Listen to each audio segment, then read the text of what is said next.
Hello and welcome back to the Dougie Critchley football YouTube channel and another episode of The Truth. I've got Sam, I've got Jack here. Today we are discussing the title race. Do Arsenal have any genuine contenders for their crown this season? Have we got ahead of ourselves? Listen into the pod. Look, we're recording this Wednesday night, basically 2 hours before the set of Premier League games kicks off this evening, which includes Arsenal versus Brentford. It includes Brighton versus Aston Villa. It includes Liverpool versus Sunderland. It makes it a bit of an awkward timing on this one because we're going to talk about the title, the fact that Arsenal were favourites, and who is a genuine challenger to them. This podcast is going to look really stupid on Friday when people listen to it if Arsenal don't beat Brentford tonight. It could do. But then I think this is the topics we're going to discuss and hopefully the themes we hit on and the takes we give, etc., they shouldn't be defined solely on the basis of one game. I think we've seen enough Premier League football so far this season to be able to make some informed, hopefully, opinions about the title race. Hopefully.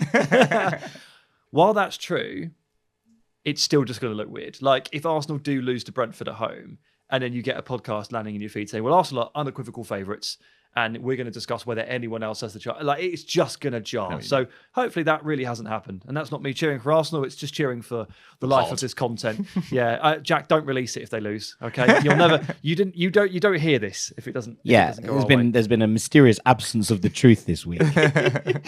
Right. So let's very firmly establish something straight up, Dougie. Arsenal are top of the league. They have been the best team so far this season, and they are, according to the odds, according to me, according to you, the Premier League title favourites, correct? Absolutely. Yeah, absolutely. I think you look at how there has been a pickup from Chelsea in the last 3-4 weeks, I would say, in terms of performance level. I thought they were absolutely superb against Barcelona. I thought they were largely brilliant against Arsenal, even when they went down to 10 men at the weekend. We'll probably touch on the course of that game as well. But the most consistent side in terms of performances so far this season has definitely been Arsenal. They've won 9 of 13 games going into that Brentford game. They've only lost 1, which was away at Anfield. It was a really dull game, sort of lit up by that Szoboszlai free kick. But every other team in the league at the time of recording has lost at least 3. They've been top since the 4th of October. Only Man City have scored more than their 25 league goals. They've scored 12 from set pieces, which people are concerned about. But that's still 2 more than next best Chelsea in that department. Man City have barely scored any set pieces, but there have been more goals from open play in the last few weeks as well, which has been good to see. And this is built on their title charge so far, just an absolutely phenomenal defensive record. They've only conceded 7 goals in 13 games. That's the joint best record in Europe, along with Como and Roma. And they've got the best defence in Europe by expected goals against as well. And whilst their underlying numbers in terms of shots per game, etc., haven't taken a massive leap up. They were on 14.4 last year. They're on 14.4 this year. The gap between them and first place Man United, weirdly enough, in terms of shots per game, is considerably smaller than the gap between them and Liverpool last year. So while last year it felt like they were slightly undone by, yes, injuries and some bad discipline, etc., and maybe a lack of attacking flow, this year it doesn't feel like that's going to have such an impact in a league that feels much more defined, Sam, by set pieces, aggression, sort of equality in different departments. Yeah, I mean, the tactical landscape of the Premier League right now, you look at it and you look at the different traits that teams have and the overriding themes, and every single one of them, I just look at Arsenal, I think you embody that. It's set piece innovation, it's physicality, it's the ability to go man-to-man in midfield. It's flat out bullying certain teams, and Arsenal are the best in all of these areas, more or less. So, yeah, they're ticking all the boxes. The 7 goals conceded is incredible. Like, genuinely, that once again on the hook for an incredible defensive record. That's the backbone of this. And so we both agree. Jack, very quickly, do you also agree that Arsenal clear favourites to the title here, clear best team so far? Yeah, I think that there have been concerns that are thrown up by that Chelsea game. And look, there are mitigating circumstances in that they're missing, both of their first choice centre-backs in that game. Yeah. And big the week fact as well that, for them. Big week. But also, I do think that there is an element at play, and it's something we discussed on the post box on Ranks, is that you do look at that and say, against a title challenger, you've got an extra man for 60 minutes, and you're kind of a little bit played off the park. It's not great optically. I still think that Arsenal have the depth and squad quality, and a point actually isn't the end of the world at Stamford Bridge. They're not going to have two. I think they have City left away, but they've already done Anfield. They've done Stamford Bridge. You're looking at that and saying, okay, the back half of the season should be, on paper at the very least, a little bit easier away from home. But obviously they'll be competing on multiple fronts. They've also done St James's Park. Yeah. And by the end of this weekend, they'll have done Villa Park. Yeah. And so, like, I don't feel as confident in Arsenal as I did 2 weeks ago, but I still think that on the balance of everyone across the course of the season, remember that, and we'll talk about Chelsea, I'm sure, but like Chelsea were in a title race in inverted commas in December last year. Look, it was one of those where, like, if you are, in catching, really. They weren't really. No, I agree. But also, if you were in touching distance at that point of the season, like, it's impossible to say you're not in a title race, right? Like, well, you watch me in about 20 minutes. Well, no, but like, you look at someone like if you could take this, expand it across Europe just for a second, like Lens are top of Ligue 1. Like, I don't think that Lens are going to win the league, right? I don't think the Villarreal are going to win the league in La Liga. But to say that they are not currently title challengers is a lie, because that's where they are in the table. So I think it's been a very interesting week for Arsenal. And I think if you'd said to them, you'll get 2 wins and a draw out of these 3 games against Tottenham, against Bayern Munich, and then against Chelsea, they would have probably taken that in any sort of order, really. Yeah. But it kind of does show that there are still some vulnerabilities within the squad. I think the performance as opposed to perhaps the result in terms of how it shaped up. They'd have taken 2 wins and a draw. Ideally, they would have taken the draw against Bayern, I think, and converted the win against Chelsea. I can see 2 sides of this coin, Jack. I said it, didn't I, as you were talking? Big week for them, and it was. Very big week. So contextually speaking, that's a lot of physical energy, a lot of emotional energy, a lot to eke out of 8 days of football. However, apply the context, you did get 60 minutes against Chelsea with 10 men, and that changes things. And I was a little bit disappointed in what Arsenal put up there. It was about 0.6, 0.7 XG in the second half. Come on, like you want more. But that sort of brings us nicely onto basically our first challenger here, because ultimately the question we're asking here is anybody else genuinely able to last the distance with them? Is anybody else really worthy of the title challenger over the course of 38 games? Because while there may be some flaws in Arsenal, we have to figure out if there are even bigger flaws, workable flaws in their opponents. So I'm going to use the league table as my guide, as it is on Wednesday evening before kick-off on the other games. Manchester City are the first team we'll talk about. Let's go straight back to Jack.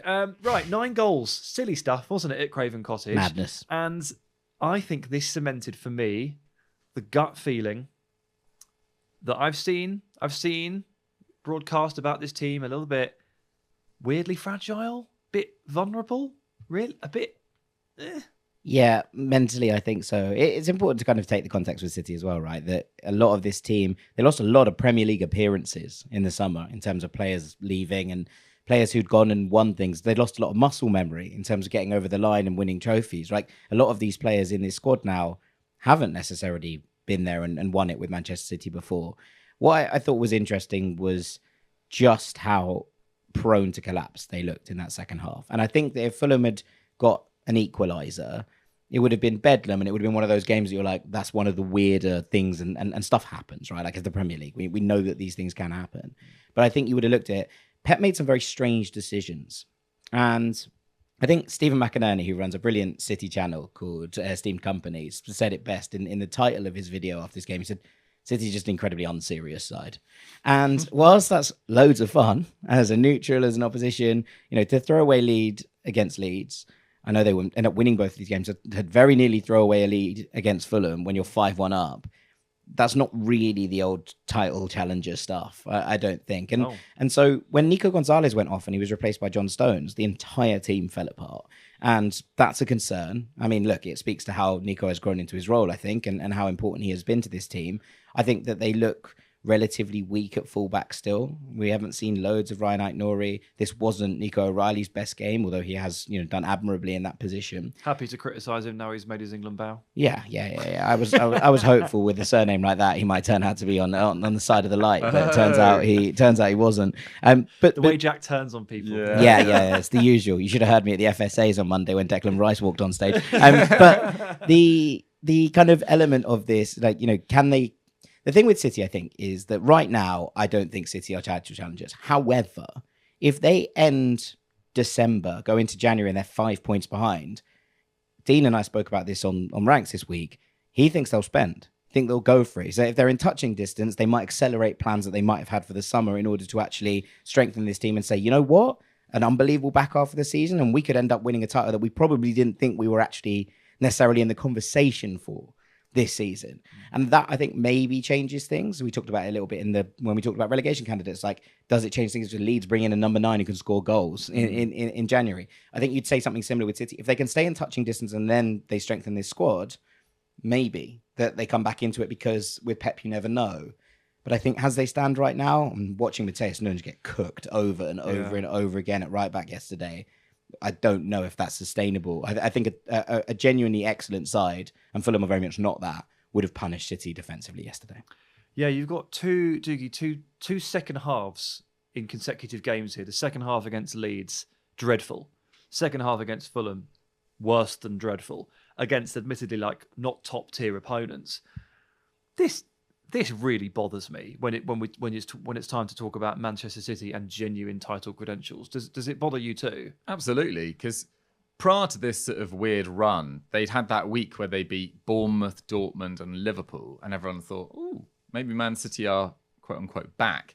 But I think Bournemouth's recent form, Liverpool still not getting it going this season. Dortmund have got great results this year, but they're definitely not an easy side to watch at different points as well. And then their performances in the last 2 league games, very, very troubling indeed.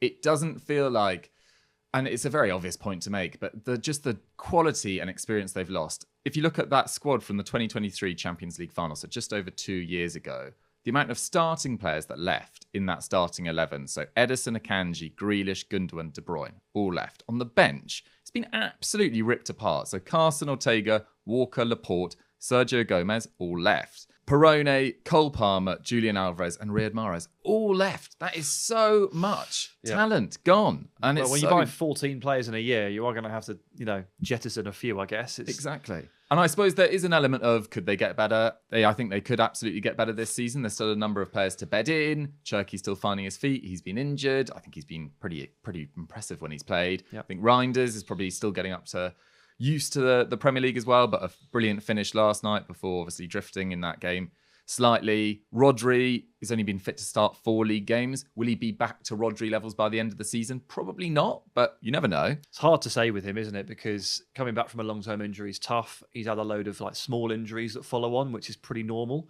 But how long generally do you need to wait for a player to regain top form after an ACL tear?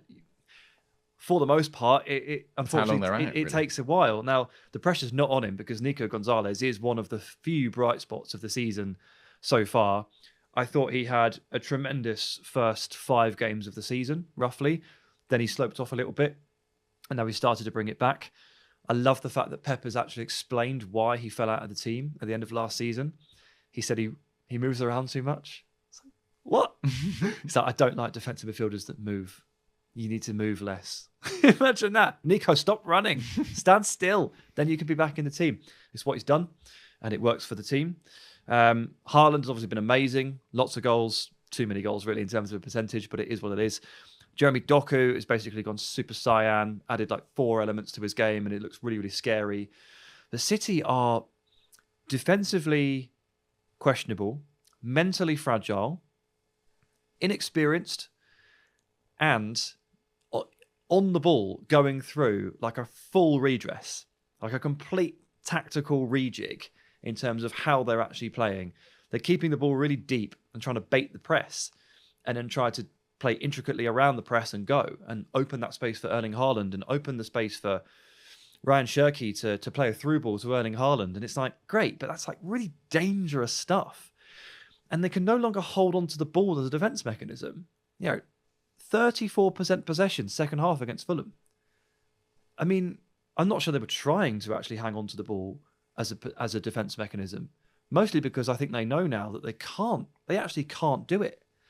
This team is borderline unrecognisable at points. And the game before that, Leeds second half, outshot 7-4 at home against Leeds. Yeah. What on earth? I know. So everything we've talked about here ringing a lot of alarm bells for me. And I also saw a really good set of graphs on social media earlier. They're going to be, well, if the season finished today, it'd be the first time since 2017-18 that they did not set the possession mark for highest average possession in the league. So they're not top, and they wouldn't be. Field tilt, they're way down. Counter-pressing intensity, way down. Pressing, an all-time low under Pep Guardiola. Add this to the fact that they're in the middle of this on the ball transition. Like, I've got an astonishing lack of faith in a team that is still on paper very, very talented and has arguably the world's best striker. I don't think City are title challengers. I don't think they're legit. I don't think I can say they are. I've just reeled off too many problems. I think they might be title challengers in that they could finish second, but are they just there? Does that make you a title challenger if you're just Arsenal's closest team? Because I think there's a very decent chance that they do finish second, because I do think a lot of their players will get better as the season suggests. So the reframing of the question is like, can they keep up with Arsenal? Can they finish within 10 points of them? I'd be very surprised. Like, at the moment, they're conceding 1.2 XG against per game. Arsenal are at 0.7. That just across an entire season will just make a massive difference. Like, as it stands, Arsenal are on track to concede the third fewest goals in Premier League history, behind Arsenal of the late 90s and obviously that amazing Jose Mourinho Chelsea side as well. And I do think there is an element of Arsenal still have so much more to give in an attacking sense as well, whereas Foden and Haaland seem like they're at their absolute pinnacle. Yeah. And I do think Doku is maxed out too. Doku's maxed out as well, but I don't know whether he's necessarily going to be a numbers guy even right now. His dribbles, his chances created have gone through the roof, etc. But I don't know. Passing, Doku's passing is so improved. Like, he's threading balls. This is not Doku. You can also see that he's just getting told to shoot in much better areas and not go take it to the byline as much as well. He's becoming a much more intelligent player. He's playing much more centrally as well. For sure. Yeah. So I do think that Arsenal with Saka, who hasn't necessarily played his best form so far this season, Havertz hasn't really played at all, Odegaard's been in and out, Madueke been in and out as well. Arsenal have new gears to go to in an attacking sense. There's probably a likelihood that at some stage this season, Erling Haaland misses some games. You know, across the last, I think it's 5 years now, he's missed at least 5 games in the last 6 seasons. 4 times he's missed over 10. Look, it's amazing what he's doing right now, and he's getting better and better, and the rest of his game is really underrated as well now. He's can thread players through, he's hold up players so much better. The way he strikes the balls just never look cleaner. But it's probably not sustainable across an entire season that he continues at this scoring rate. And if that happens, and this defence is still like this, I've got major, major concerns. What evidence do you have that he can't sustain this goal-scoring form? I think we've got about 4 campaigns worth of evidence that he can. I still think his goal scoring is almost... I mean, he's on track to score over, I think it's 55, 60 goals, which is crazy. In his first year at Man City, in a much better side, he hit 50, didn't he? Yeah. So it could happen. Yeah. I just would be surprised if he hit 55 goals in this City side. And there's a couple of players that I think have really lost form, and I think it's mainly just due to overplaying. I saw the other day that Bernardo Silva's played something like 40 games a season for the last 12 years. He is now not Bernardo Silva of even 2-3 years ago, let alone 5-6. And it is quite sad to see. No. I think Ruben Dias has been strangely off it so far this season as well, making far too many mistakes. And it doesn't look like their backline's communicating very well. And maybe Ait Nouri coming back will help with defensively. But as I say that sentence, it already feels weird in my head.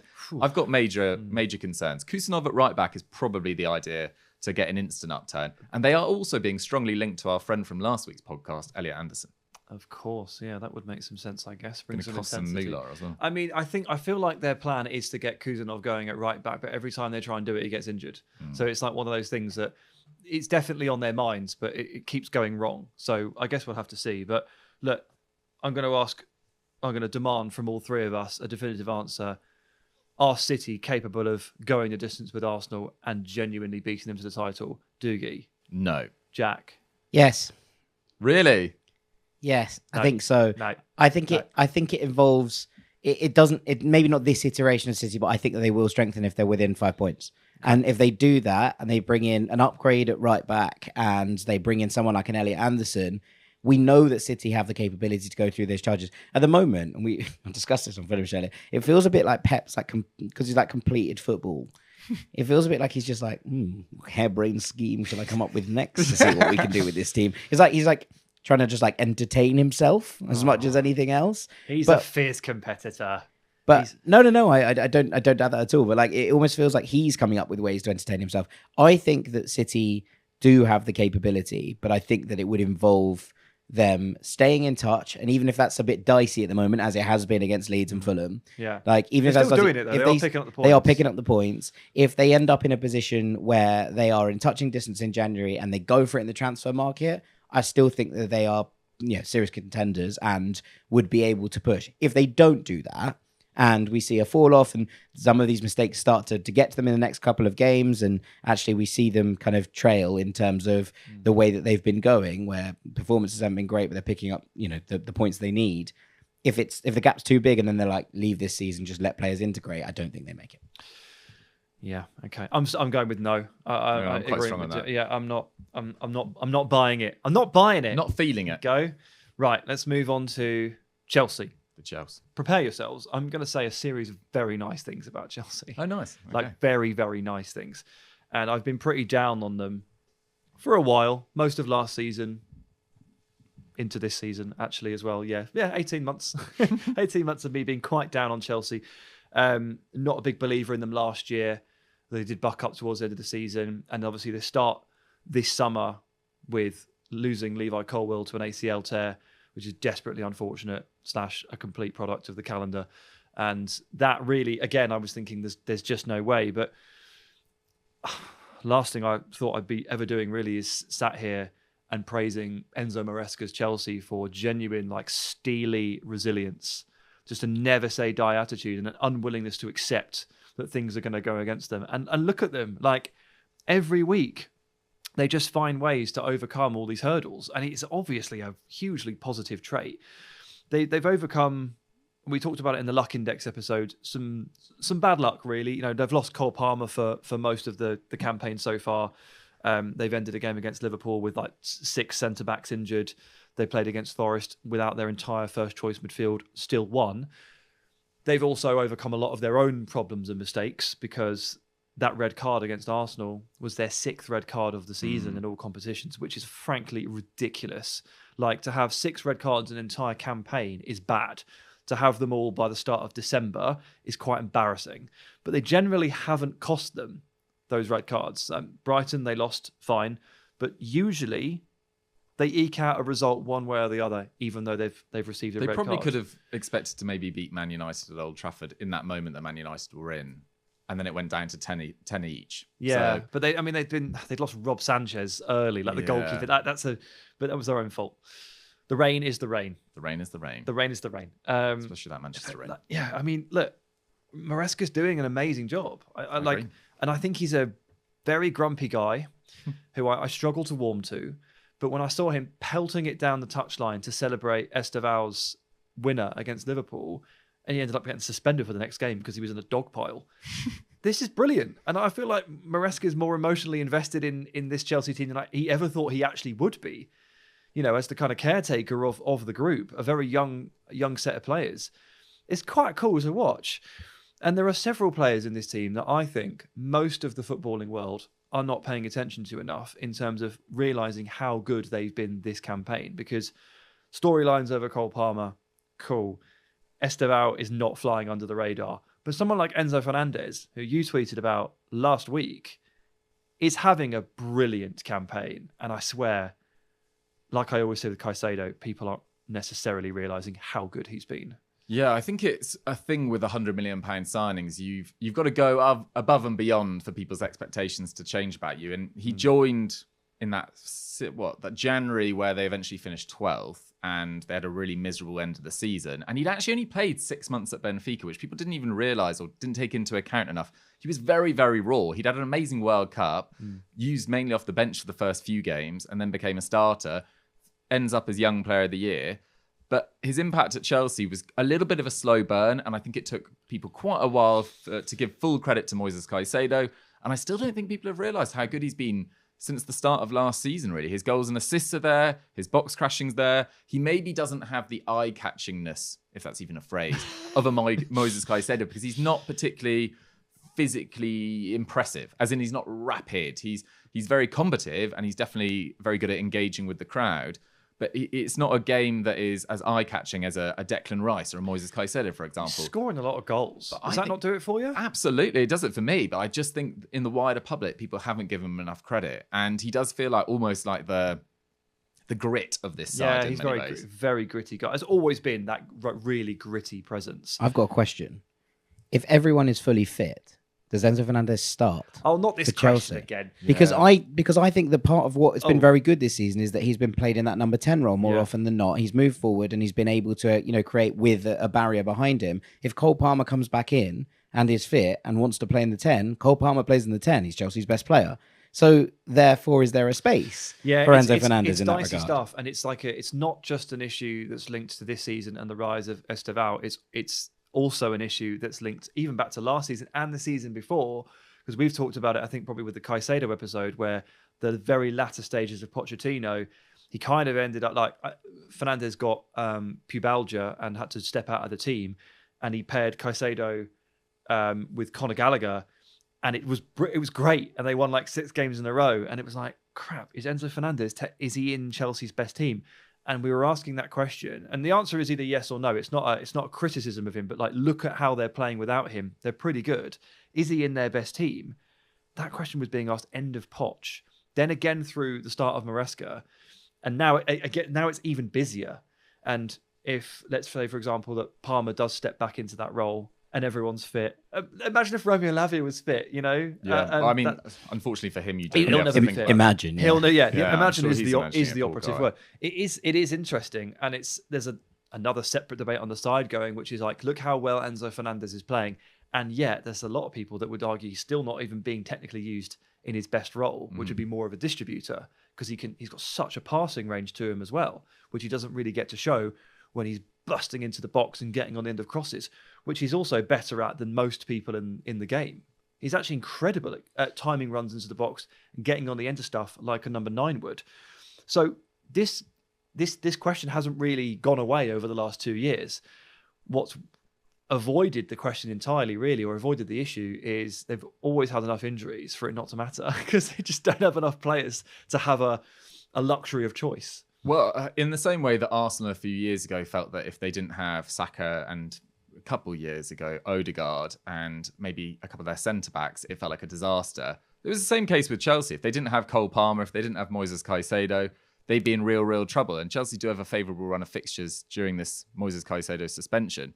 But the fact that Reece James is now fully fit, and looking back to Thomas Tuchel, Reece James, I know he's playing in midfield, or did at the weekend, he was phenomenal. Mate. For 10 men, he completely dominated a game against the best side in the country, we're all saying. He was just incredible. Like, again, I'm not necessarily sure, until maybe at the weekend, I'm not sure people realise just how well he's playing and how many games he's played as well. Yeah. He's basically played a part in every game that Chelsea have had this season across Premier League and Champions League play, which is a remarkable feat in itself, because usually when he's playing well, he gets injured. So they've done their research big time on how to manage his body. God, I hope he doesn't get injured in the next couple of weeks now. But like, every time I start to get excited about Reece James and an England campaign, he gets injured. He's missed the last 2 major tournaments with an injury. So it's dicey stuff. But wow, like, what a player. Now he's fully flying again. And kind of like him and Gusto swapping between right back and centre mid into the back line, back out again. Gusto, who... like, he's had his moments. He's had his moments this season where he's looked like a bit of a clown. But like, I didn't want to say it, but he's playing a really difficult tactical role where, like, off the ball, when Chelsea are trying to push or go man to man, but kind of go halfway, Gusto's always the guy that has to reinterpret who he's marking, or push forward, or come back, or cover the space, or because when Reece James pushes up into midfield and marks another player, what's happening at the weekend. Reece James is pushing onto Declan Rice. Gusto has to pick between 3 markers, and he always has to get it right. Sometimes he gets it wrong because it's really hard, and he ends up looking silly. He ends up looking like he's out of position. But he basically plays right back, centre mid, and right wing at the same time, and does all this really complex stuff off the ball. I've gained a lot of respect for Malo Gusto this season, despite the fact that he's had some really boneheaded moments. So to have a player that can perform that tactical role is really, really impressive. Again, credit to Maresca. He's done a really good job with that. João Pedro has been amazing. Yeah. Like just Not necessarily in terms of goal scoring. but he's just really good. Just got a wince from Jack. Yeah, I'm not convinced by that. I think that Joao Pedro had an excellent start to the season. I think that there have been times where he's been played out of position. I don't think he's a great number 9. And I don't think he's often been utilised in his best position. So there are mitigating circumstances. But speaking to a lot of Chelsea fans, my best friends are Chelsea fans, they're not completely convinced by Joao Pedro as a one, a signing, and two, that he is the guy that's going to kind of lead the club forward. I would probably posit that in Chelsea's best 11, Joao Pedro doesn't start. Jeez, I think he's definitely. I mean, who's their number 9 in their best 11? Lindelof. I think it has to be Delap because he's not. He's no. Because I think the entire operation. The answer might be Pedro Neto. If I'm honest, I understand what Emega next year. The tactical conundrum that it poses with him wanting to drop off and then crunch the space with the 10. But he's so silky. And even against Arsenal as well, he had his moments where he was just like in that intense environment, just linking play so sweetly. I want him to shoot a bit. I do want him to score more goals, and I do want him to take more shots. But I'm a sucker for Joao Pedro, as you can clearly tell. I think his on-the-ball ability and his awareness it is Roberto Firmino style brilliance. If not there yet. You've also got to give the squad credit for the way they've adapted to the fact that Cole Palmer, he was on the bench against Arsenal, but hasn't played since the 20th of September. That would floor them in previous seasons. You look at the fact that someone like Wesley Fofana has only just come back from injury, and I think he's started really, really effectively as well. That dream partnership with Levi Colwill, I think that has the makings, if Wesley Fofana can stay fit, and he hasn't really since Leicester, that could be a really nice duo. I didn't think Marc Cucurella actually had his best game at the weekend, but he was playing against Bukayo Saka, but he now dominates pretty much any forward he comes up against. Like, there's key ingredients here that even if they don't win the league this year, you add a Quenda in here, you add an Emega to be third choice, compete with Delap and Joao Pedro. I'm sure they'll spend in other areas as well. Robert Sanchez hasn't cost the side too much so far this season either. What a thing to say about a goalkeeper. Robert Sanchez has been absolutely brilliant. Like, as in, he's had moments. He's had one boneheaded moment, Yeah. like a real one against Manchester United, right? That was bad. But like, as in, from a keeper, we were talking about Robert Sanchez as being like potentially the weak link in the Chelsea team. Now, you could maybe point to the centre backs and the depth behind the kind of preferred two, if you will. But we were talking about him as the weak link. They spent a bit of time in the summer chasing Mike Maignan, who we all know is absolutely unbelievable. Sanchez has given a real element of calm to Chelsea this year. His ability to claim balls in the air has been astounding. He was so good at the weekend.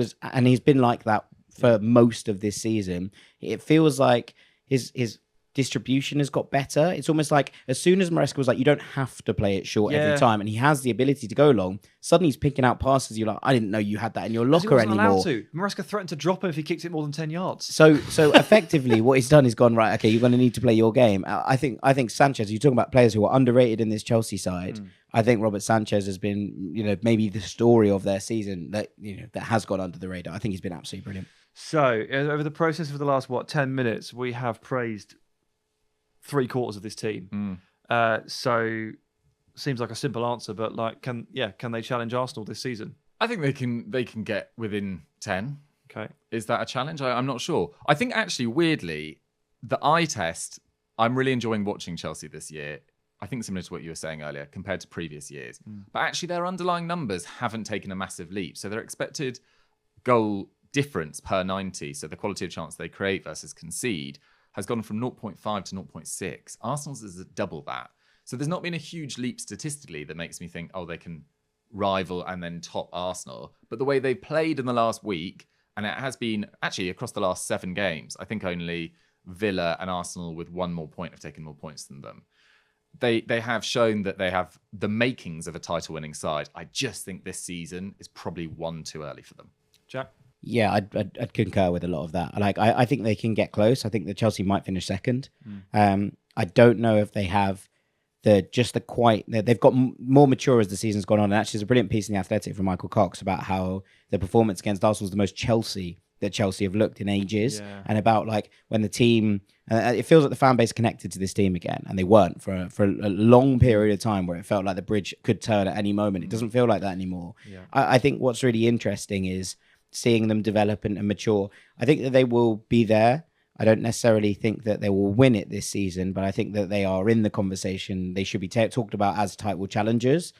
I just think it might end up being next season where we see Chelsea really start to steal a march once they add a few more bits and bobs in terms of the players that we know are already coming in. You know, you talked about Omega there, but there's a couple more as well. Kenda is a very, very talented footballer. And look, whilst it's a crowded field, shall we say, to try and get into those areas, there's a few more coming in as well. You know, you look at someone like Sarah, who went back to Strasbourg on loan this season after being bought by Chelsea in the summer. I think he's a really good footballer and someone that could, you know, potentially come in and maybe make a thing. Anselmino has been brilliant at Borussia Dortmund. Whether he comes back in or not, I suppose, is up for debate. But there are still, I think, a couple of weaknesses. I'm still not completely convinced by the centre-backs, you know, and whilst I thought the Chalobah was brilliant at the weekend, I still have question marks. I don't think Tosin Adarabioyo is good enough. I didn't think he was good enough when he moved to Chelsea. I think he was very much a Fulham-level player that decided to make the leap, you know, into a Champions League handy team. Guy to have in a squad. Yeah, I think also as a you know, someone in the it was a free. Someone in the dressing room, I think he's useful, but I think he has too many mistakes in his locker. My pre-season prediction on Chelsea was that I thought that they'd get loads of points off the big guns in the league, but they would slip up in like silly games. And I think we've seen a little bit of that play out already across this season. So I think that will probably be their downfall. But as they continue to mature, I really do think that we're not far off from where Chelsea will want to be now. So I've got one big reason as to why they can't last the distance to add into the mix that has barely been spoken about so far. And it's just the surely natural drop-off physically that happens after playing 2 years of football. And if the medical professionals are telling me that the Club World Cup is going to doom them at some point, and no one really knows when, but like they'll just physically fall off a cliff at some point, you can't even take 3 games out here. You can't take a month. You can't have a bad month here. You'll just get, because they're already 6 points back. But yeah, so that I think will probably be the end of them. At the inevitable crash from the Club World Cup, from the 24 months of non-stop football that Chelsea have had to play. The other thing with that is that Chelsea can't do what they did last year in the Conference League and just play the B team in the Champions League. And whilst I think Maresca has done actually quite well with most of his rotations, I've had criticisms of what he did at Karabakh. I thought that was wild. But generally, I think his rotations have worked for the most part. Like, it is going to come to the point where if they do qualify and they're into the knockout stages of the Champions League, what's going to take the priority there? Because Chelsea feel like a team that could beat anyone on their day. Yeah. There is a chance that Chelsea go and win the Champions League. But like, you kind of look at it and say, well, where does the priority lie? Because are they more suited to cup competition right now at this point as opposed to where they are in the league? I think that will also start to come into play at some point. Yeah, I think it will. And like the rotations for the Karabakh game, they feel weird, but he is presumably working off physical data that we don't have. And like, I'm sure you've noticed, but every time Caicedo returns from international duty, he's on the bench. And they brought him on for 45 minutes against Forest because they had to, and then they just left him out the next time around because they were okay. Very obviously working off physical data here to just try and get through the campaign and protect the players as best they can that we don't have access to. So I'm trying not to criticise Maresca too much on those movements because I just assume they're absolutely necessary. And if he's having to do that now, this is a signal that he's going to have to do this all the way through the season and he's going to have to take care of these players, which I think is a big negative here when you're asking, can they keep up with Arsenal? Well, exactly. I think rotation's absolutely massive. I mean, the way that Pep talked about his rotated side that he played against Bayer Leverkusen, which, by the way, was a Bayer Leverkusen side which had like Tapsoba suspended, 6 different and players Andrich out. suspended, and like their best centre-back and their best midfielder. There were like 5 players in that team who had played like less than 400 minutes in the league that season. That was a fully rotated Leverkusen side, sure, with Grimaldo leading them out. For sure. And the way he talked about that side lacking confidence, as in his fringe players lacking confidence, and you feel like Chelsea's backup 11 lacks a bit of experience in many ways. And then you look at Arsenal's backup 11 and the quality of players that they haven't even really been able to play so far this season, whether that's Christian Norgard, who I think will adapt really nicely to this Arsenal team, or Mars Lewis-Skelly. You know, Mikel Merino is soon going to be their 3rd choice striker. Kai Havertz or Gyökeres, one of them is probably going to be on the bench. Like, this is a super squad full of like physical animals that didn't play a summer tournament as well. Yeah, absolutely. Right, well, those are the 2 that are closest in the table. You want to get someone else? Apart from, there's someone else. Well, we don't know what happens to these 2 teams because it's Wednesday and they're playing each other in in an hour. Mm-hmm. So Villa and Brighton, and I think we're going to genuinely put them in the title conversation. You referenced the XGD table earlier, expected goals differential. That's got us getting relegated, so let's not get ahead of ourselves. But there is another club that we should probably mention because they were by far the most picked team to win the title before a ball was kicked. It was the reigning champions who spent £450 million in the summer on Florian Wirtz, Hugo Ekitike, Alexander Isak, Milos Kerkez, Jeremy Frimpong, and Giovanni Leone. When you do that, you create expectations. When you win the first 5 games, lucky or not, you create expectations. But Liverpool has mostly been miserable for 2 months. Mm-hmm. And while they have picked up a few wins here and there, they're 10 points off the pace. Can you see them climbing and bridging that gap? Look, we're recording this before they play Sunderland at Anfield. Oh, this must make you feel very Which nervous. is difficult. You know, maybe they've won comfortably against Sunderland. I did think against West Ham there were signs that they were starting to, like Szoboszlai playing on the right-hand side, Joe Gomez at right back. That felt like a much more unified... Well, Arne Slot, to be fair, has come out and said, Szoboszlai right wing, not the answer. He's been so clear. Immediately, everyone's like, oh, maybe. And he's like, nope. Okay. Nope. Well, that's been ruled out. But what is worth noting is that Sunderland won at Stamford Bridge and they took points off Arsenal. So it's not an easy game playing Sunderland whatsoever. Let's see what happens there. I struggle to imagine Liverpool winning the league, if I'm totally honest. I struggle to imagine them getting into title contention. It does feel like I think most of their fans have probably accepted that this is a year to get into the Champions League. There's been so much change at the club. And actually, I was looking into it. The biggest summer outlays has rarely led to immediate success. PSG, the following year, they won the treble. Chelsea, for all their outlays, haven't really won anything of massive significance, fair to say. Real Madrid in 2019, I think they won the league, but it took a while they didn't win the Champions League that year. It does normally take a while for the new pieces to sort of mould together. And I think retaining this the title Liverpool is side- hard as well. Yeah, It's very hard. City warped the conversation on that by retaining and retaining and retaining. They were a special beast. For the most part in the Premier League, retaining the title has been quite difficult, and Liverpool are showing us here why. Because it energises several other teams to go, hang on a minute, I want that back, or I want a piece of that. I'd be surprised if they didn't finish in the top 5, which will likely secure Champions League football. Okay, so they're also a no. They're a no for me. Jack? Too far back, I'm afraid, Too far already. back. And I think it will click, but I think that it's going to take time. I think that we are at a point. It's interesting. The last 2 times that Liverpool have won a title, they've effectively changed the squad by almost naught the summer beforehand. Like, obviously, last year Arne Slot came in, which is a big change. But actually, in terms of players from the season before, there was players who had bedded in, who were ready. I think there's too much going on at Liverpool from both an emotional and a tactical perspective. I do expect them to get better. I'm with Dougie. I'd still expect them to finish top 4, probably, not even top 5. But I think that they are just too far back already to genuinely challenge Arsenal, I think, at this point. So it looks like we've run through all the different candidates and we've effectively come to the conclusion that it's in the bag for Arsenal. On the basis I of haven't said that. so You've far. said that. Yeah, I mean, no, the 2 hosts of the podcast have said that. There's someone Dark over. There's Lord. someone over there. Yeah, The Dark Lord coming with misery. well, no, it's good for you to mix it up a bit because we've run the numbers and we've given Arsenal the title. I don't think this is done. Like, I think that Arsenal remain favourites to win the title, and that is perfectly fine and like correct. Like they are favourites. I don't think that it's like completely done and dusted in a way that, like, I look at some other leagues and I'm like, yeah, that's done. Like, Bayern have won the title in Germany. Like, it's just done and dusted. I don't think we're quite there with that. I think there will come a patch where Arsenal end up, having a couple of difficult results and people are like, oh, what's going on? I still think they're likely to win it.